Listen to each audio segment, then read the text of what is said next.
Hello everybody and welcome back to the pre-release of Civilization 6 Gathering Storm. Welcome back. Before we begin here, I just want to let you know that we are going to be cranking this series kind of into overdrive. As I did mention in the beginning, this isn't going to be a full-length series as, you know, this is a pre-release, and Gathering Storm is actually going to come out very, very soon.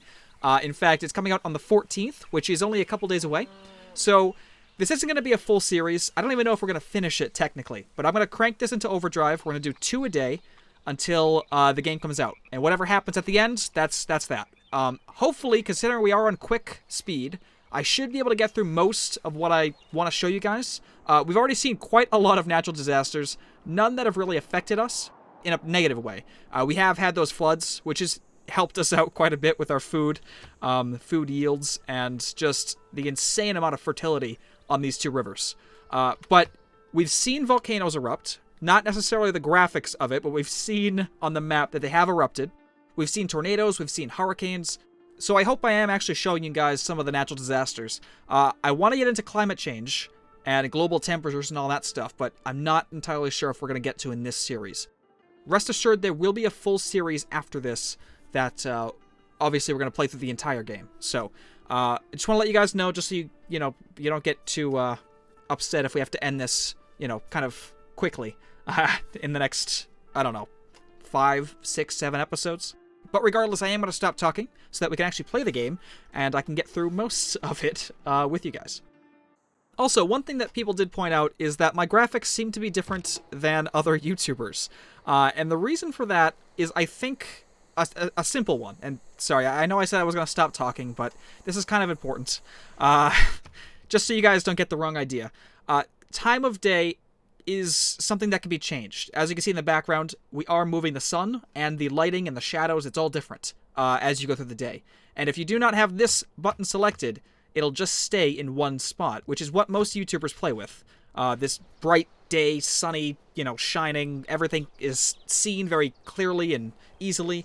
I don't really like that. Well, I do, but I like to have a little bit of variety when I play the game, and I want to see things at night sometimes, and just see how it transitions. Sunsets are actually really damn beautiful in this game. Sunsets and sunrises, so I don't know, it's an extra little thing that I like to keep on. A catastrophic volcanic eruption yet again over here in Phoenicia. So it looks like 1 tile was damaged, 1 population was lost, and 4 tiles gained fertility. I still think that there should be a fertility map mode because it's kind of hard to see which tiles were affected. Obviously, around the volcano, you could see which ones were affected, but I'd like a fertility map mode, to be honest.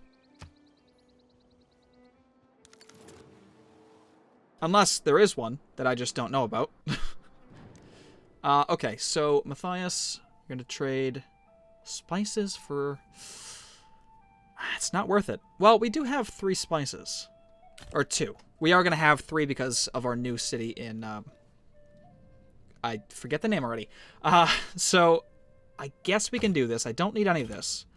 I don't care about open borders. In fact, I'd rather not have open borders with you. Let's see how much money you're going to give me for gold per turn. 3, okay. And then, what can I squeeze out of you here? 20, not going to happen. Okay, 15. 17, okay. 18, 19. Okay, so you won't take 20, but you'll take 19. Perfect. So 3 gold per turn and 19 gold up front. That's way better than what he was offering me to begin with, so I feel like I really bargained well for that 1 spice. I accept. Hopefully that means you won't attack me, because you are getting pretty big up here. Okay, so we get a Eureka towards construction because we have a watermill now in the capital, I think? Yeah. Okay, which gives us some more era score. We need 25 to stay in a normal age, and 37 plus to begin our golden age, which we haven't had yet, but there's still plenty of time. River flooding has been prevented in Debrecen? Oh,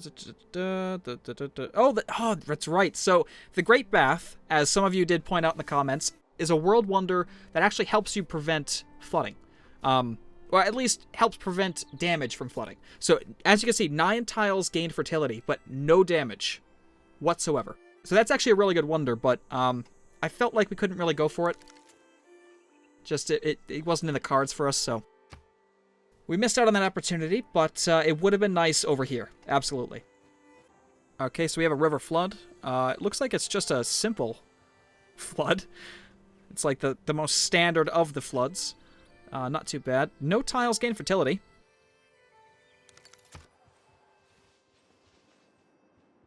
I would almost say that a river flooding in the desert is actually very, very good for fertility. But, you know, that's just me. Walking the quads and lingering outside classrooms of the campus near Gothenburg, you can hear scholars debate the ideas that will change the world. Absolutely. So we have a campus. History is the version of past events that people have decided to agree upon. Yes, we have a campus built in Gothenburg. Recorded history, which gives us natural philosophy and praetorium. None of which I want to switch at the moment. The Great Library would be nice, but I'm not sure if we can actually build that. Oh, that's how we finished it. So we have an inspiration towards recorded history because of the campus. Okay. Which is interesting, because we had a campus down here. Unless I maybe needed 2? I don't know. Let's grab theology, just because it's boosted. And then we're going to go into probably games and recreation. Production in Gothenburg. We're going to build a watermill. A governor can be promoted. Now, one thing I did want to do with the governors, and something that you guys did mention in the comments, was that I did get rid of my only hill tile in the entire... Actually, is this a hill? No. In the entire capital down here. And yeah, I did do that, but it doesn't mean that I'm screwed for production. Now, one of the great things about one of these governors, Liang, I'm not sure if this was changed in Gathering Storm, but she can actually give you the ability to build fisheries. Fisheries are actually really freaking awesome. So fisheries give you +1 food from coastal tiles. Any coastal tile you can build a fishery on. And then +1 food if it's adjacent to a sea resource. And then they also provide +1 production if Liang is stationed in the city. So technically, we can put Liang in the city, keep her there for the rest of the game if we wanted to, and she would generate production based on the fisheries. And in the capital, while we're not necessarily close to the ocean, we still have quite a bit of tiles that we can actually use. So I think most of our production is actually going to come from the sea, surprisingly. It's not a big deal, but I just want to let you guys know that we can actually work on production from the sea.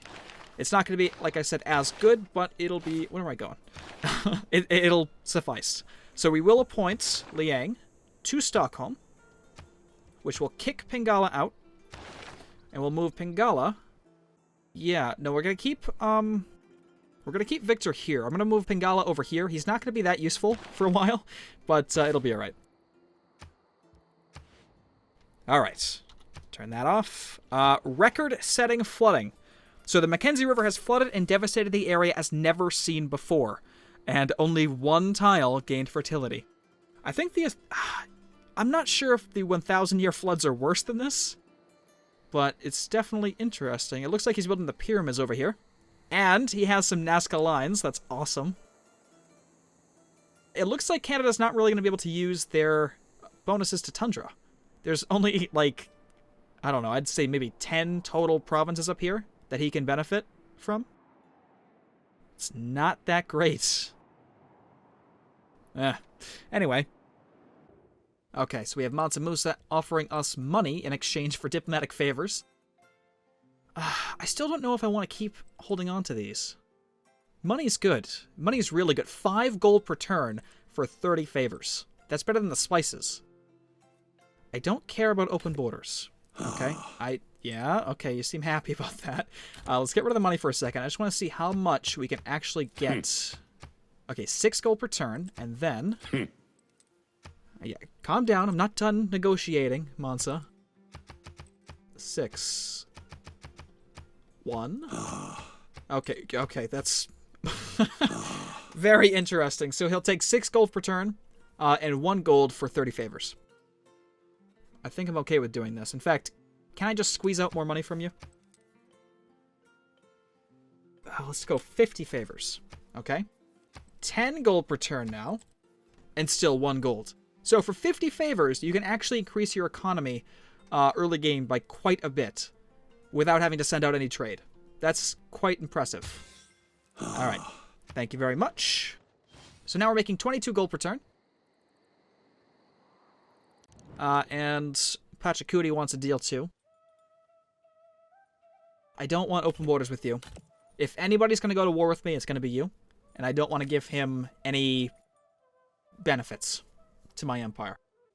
I can give you diplomatic favors for some golds. But it has to be lucrative. Because I'm not going to do this without, you know, some sort of compensation. Whoops. Let's do 25? No.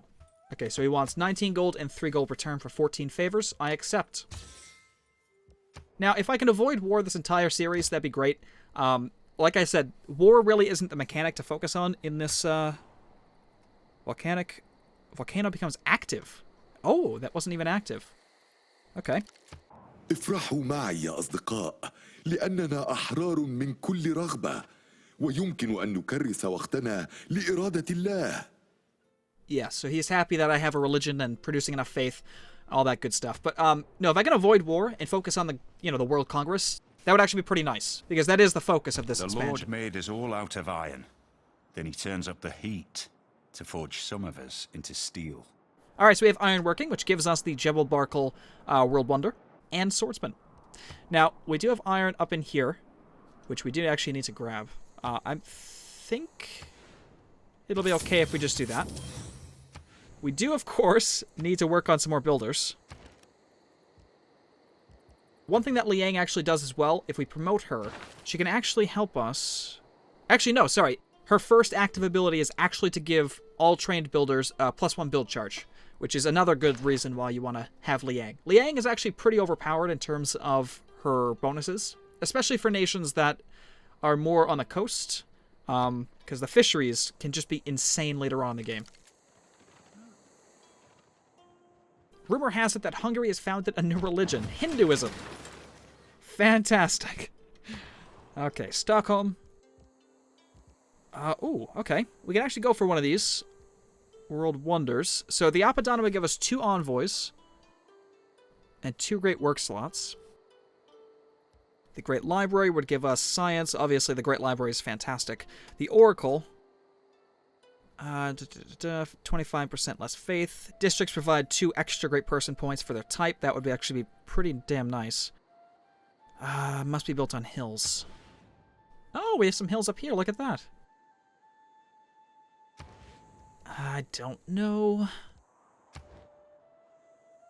Let me kind of go around and see if I can see what people are working on, because I don't want to work on a wonder that obviously someone has put time into.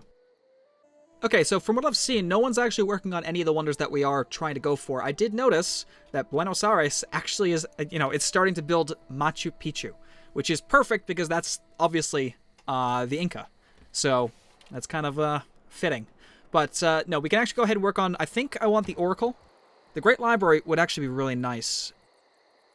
But the good thing is that the Oracle would provide 2 extra great person points for every district in the city.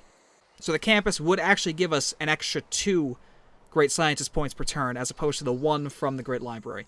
And of course, the Great Library gives boosts to certain things, but I still think that the Oracle will be better right now. So I am going to go ahead and use up another hill that we really can't afford to lose, but, you know, should be fun anyway. Nazca, you're going to be mine? Possibly? No, because it looks like Canada... Oh, no. Yeah, Canada and Phoenicia have Amani in the city, so she's actually boosting it by quite a bit. What is the current count of envoys? 5. We need 5 to become the suzerain. Your people are lazy and unworthy. God, Laurier. What the hell? If you can produce nothing, your civilization will soon be forgotten. Ah, but see, I was just talking about that. We're going to be able to produce quite a lot, so don't you worry. It is not that life ashore is distasteful to me, but life at sea is better. All right, so we have sailing, which gives us the galley and the fishing boats. Also allows our builders to embark. We are rushing straight for celestial navigation. I do want a harbor in the city to maximize, of course, our fisheries and stuff like that. That would be very, very nice. Let's go ahead and work on A. Okay, looks like Hungary is gearing up for something. I think I want...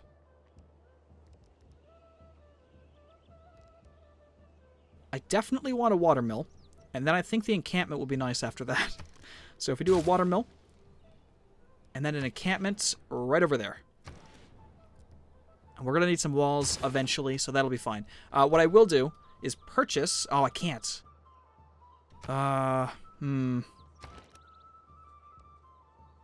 Costs 150 to purchase a builder. Okay, I can do that in a couple turns, so that's fine. We will just wait for that. Another record-setting flood over here in Buenos Aires. That's happened before. It killed a unit and gained 4 tiles of fertility. So these 2 rice paddies are going to be fantastic. Oh my... Does this have a farm on it? No.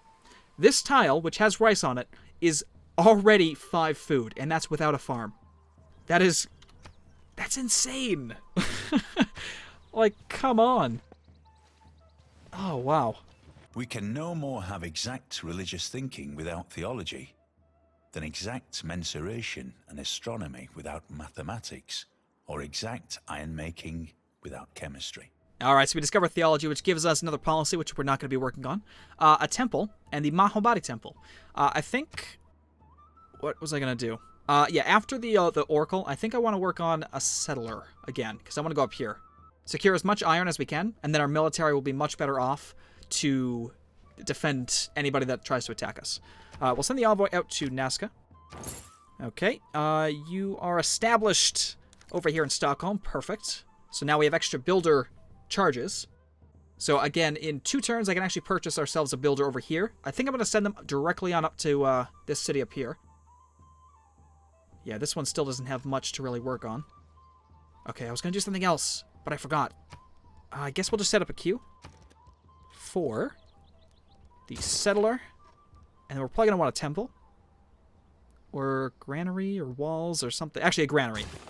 Granary actually before the settler. By the way, I figured out how to use the queue. You just click on it rather than drag. So that's how you do that, I guess. Right, so the settler is going to be after the granary because we're going to need housing, like, right now. So we'll get that done. Uh-oh. A tornado slowly descends from a summer storm and people seek refuge. It looks like this pasture is destroyed. And I don't know what was in here before, but all the animals seem to be gone. Yikes. Okay, it was cattle. All the cows got sucked up into the tornado. Oh, no. 1 tile was damaged, yet. Well, sucks to be you right now. Okay, so in Gothenburg, we can actually build the pyramids, but we already saw Canada work on those. We're probably going to need some more housing. Actually, we will. So we'll do that. And then after that, we'll work on the library. How are we doing for great people? It looks like we're going to get the next scientist. Actually, we might not. Canada does have a slight edge. So we'll have to see. But we might be able to get Hildegard of Bingen. The Inca have just declared war on Phoenicia. Really? Okay, what is that? Oh, is that their harbor? Yes, it is. So this right here is the unique harbor district for Phoenicia. Phoenicia actually, I forget what it's called. We'll see once it's constructed, but they can actually move their capital to any other city that has this harbor. And again, I don't remember the name. Let me just check right now, actually. So it's actually the Chthon.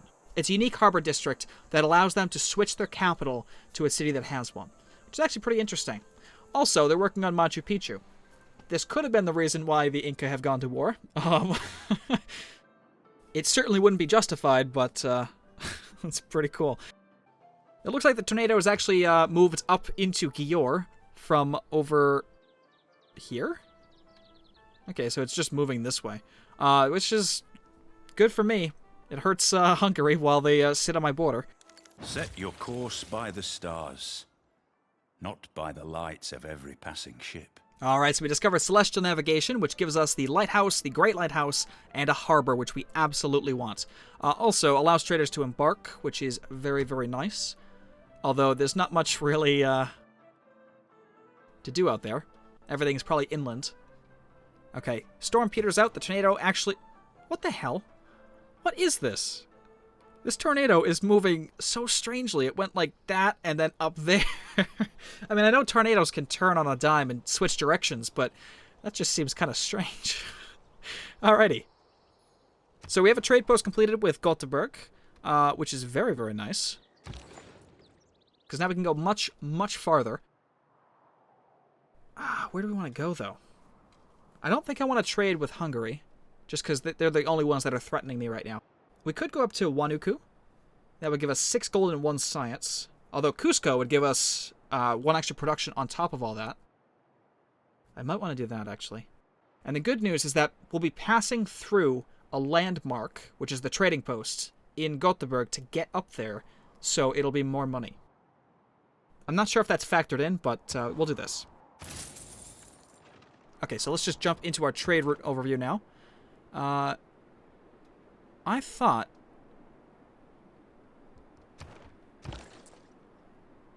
Okay, I don't know. Maybe I was wrong. I thought landmarks actually provide more money. Whatever. It is what it is. I'm still not as knowledgeable about Civ 6 as I could be. But then again, I don't think any of you watch my videos because I'm good at this game. I'm decent, but I'm not the best. Not by a long shot. If you want the best, definitely check out someone like Marbazir. So, either way, let's jump into horseback routing into construction. I think would be nice. Although siege tower is not important. Horsemen might be important, so at least gear up horseback riding. We might want engineering actually for a catapult because I did see some walls. So let's kind of go that way maybe.